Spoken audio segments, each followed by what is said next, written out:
I am going to do something a little bit different today because I really don't have that much. It's been one busy week after another, and this week proves to be about the same. With that said, there has been some health issues, and I've had to take time to attend to those. Turns out things are going to be okay, but we still got a few hurdles to get through, and then we're in the clear and things should calm down again. I am going to model for you and talk about the 2 or 3 last tops that I've made because I think it's worthy of pointing a few things out about these. This is my Kathrine Tilton tunic. I use this word print. This is actually a really nice French terry, which I'd love to go back and get some more and actually make a sweatshirt or hoodie or something out of this. This is really, really nice. This is just a regular knit, cotton knit print that's reads black because it's mostly black, but you can see the white in there and the lines. And then I have a red solid because, you know, red just looks great with black. So I just naturally pulled that. But it is a very thick, I would say it's probably the same thickness as the French terry. And then I went ahead and used some more of my lace fabric. This is also a knit that I bought from Kathrine Tilton last year when she was having a clearance sale. Changes I made to this, if I step back far enough, I added this band at the bottom, front and back. I decided to do red on the back and the black block print at the bottom. That's the only change I made besides adding this. But you can see the zipper tape here on there. This look, this mixed up fabric sort of look, mixed up prints, it really is, you either like it or you don't. And those who like it continue to experiment with it. And, I hadn't done this in a long, long time. And I decided I really wanted to make this top and I wanted to make it out of different prints. So 2 prints, 1 solid just for balance. And then I thought, oh, go ahead and add that too. So did that as well. But it's fun and it's very, very comfortable. I've got it on with just little gym-like pants today and to model for you. So yeah, I love it. I think that it's me. We're going to talk about the comparison of 2 of these toaster sweaters. This is the first one I made. I had no reason to believe that I would have an issue with this toaster sweater because the first one I made, by version 2, the length seemed fine. I wasn't concerned about checking length, but check the length because with mine, if I step back, you see what happens? When I go to reach for something, when I was younger, that didn't bother me, but I'm older and I grew a conscience. This is one that I wear around the house if I'm going to go shopping but don't feel like I'm going to be lifting my arm up too high. If I do, I usually do this. So I was really conscientious of that when I made the second one. Now, this is my second make of version 1 of the toaster sweater. I like this one better because when I lift my hands, it stays in place. It doesn't move up and down like the blue one does. I did not cut it any wider. This is better quality fabric, so that's going to play a part. I had to lengthen this because it really drove me crazy. I lengthened my body 2 inches. That's the front and the back was lengthened 2 inches, and I'm really happy I did that. I tried it on before I added the bangs. I thought if I need to, I can always trim some off, but I decided not to trim any off, leave it and let it go. And it's the perfect length, I think. So I'm really happy with this.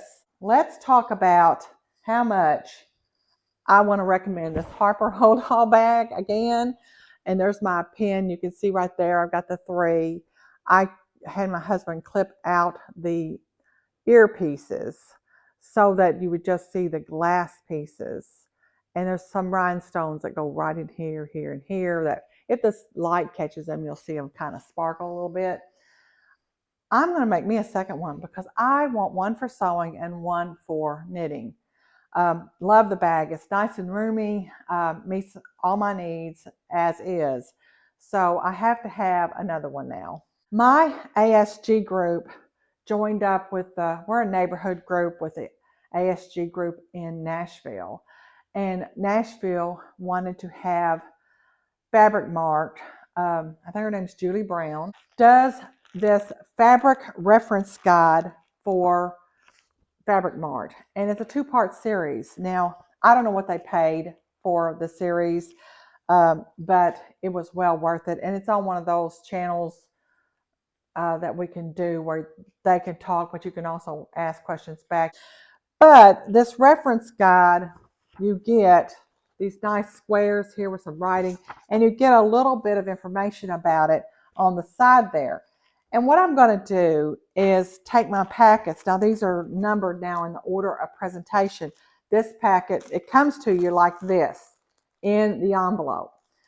The one on top is number 1, then number 2.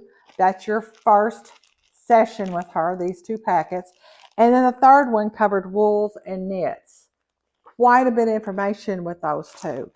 And there are sometimes some percentages given as how much natural fiber, how much synthetic fiber is in the, especially when we did the wools, people wanted to know. So I really enjoyed this. Gave a lot of good information. Now, I'm not a big Fabric Mart shopper, but I'm not a big online shopper anyway because I can't touch it. I don't know what that fabric feels like. I'm not that, if you ask me about natural fibers, linens, cottons, wools, anything that's 100%, I can tell you anything. I love those. But when it comes to certain knits, I don't know one knit from the other. I just know I'd prefer that the salvage didn't curl after I washed it. So I've gotten to learn, get a little heavier like this, and you're not going to have that issue. Look at the salvages. Are they somehow treated in such a way that you're not going to get that? So it's easier to cut that out. So now, if I want to order something from Fabric Mart and it says, say, lawn, I can go to the lawn sample here and look at it, feel it. Oh, I might like their lawn. I give it a shot. Shirting, same thing. Poplin, sateen, flannel, canvas, I know what that is. They've got twill, chalice, linen cotton blends, linen. All that's in the first presentation, along with this sheer packet of different things like crepe, crepe de chine, bubble crepe, chiffon, charmeuse, so jacquard's in here. Those are in there. And then my wool packet, most of their wools, there is some 100% wool, gabardine, plain weave, crepe, and flannel, all 100% wool. But the coating, which was thicker, is a polyester rayon blend. And I don't know that I would buy that. I really don't. Milton was a polyester wool. Might buy that. It felt pretty good. You could definitely tell the difference between those last 2. Then the knit packet. This is going to be invaluable to me because I can look at that and go, well, what's this doing? Is it, like she showed us this ruler she's bought, and you can do the stretch test on it. I'm going to tell you the name of that ruler. It's by Pamela's Patterns Stretch Rulers. I'm getting me one of those because I can find that to be very handy to take with me when I'm fabric shopping in person to look at fabrics. Like if you're at some kind of a sewing conference or whatever, and you don't have a pattern there to test the stretch, but you have that ruler, you could test the stretch and see what you think. Now, when she said test the stretch, she said you don't go, you just gently pull on it a little bit and to get a true picture of the stretch of that garment. Because, unless it's skin tight, you really don't stretch fabric too much. So gentle stretch, like that. You know, you're just barely going to pull on it to see. So this has probably got 10 to 20% stretch, and that's it. All right, that's my video for this week. I really appreciate everyone who's been joining. I've got some new subscribers. Welcome aboard. And soon, very soon, I'm going to start doing some things with fabric manipulation and more French and heirloom sewing, that sort of thing, to show you how to use those things that you might have stashed on more current patterns or even vintage patterns. You don't have to go out and buy something that specifically says, oh, this is for heirloom sewing. You don't have to do that. And you can use as much of it or as little of it as you want. So you'll be seeing that coming up soon. But before that, I'm going to do a little bit more of just simple spring tops and things, so, you know, things that you can just make quickly, quick garments, so that you got a little bit of idea out there of something you can just put together, because time is kind of restrained right now and you don't have a lot of time to sew, but you want to sew, so you need something quick and easy.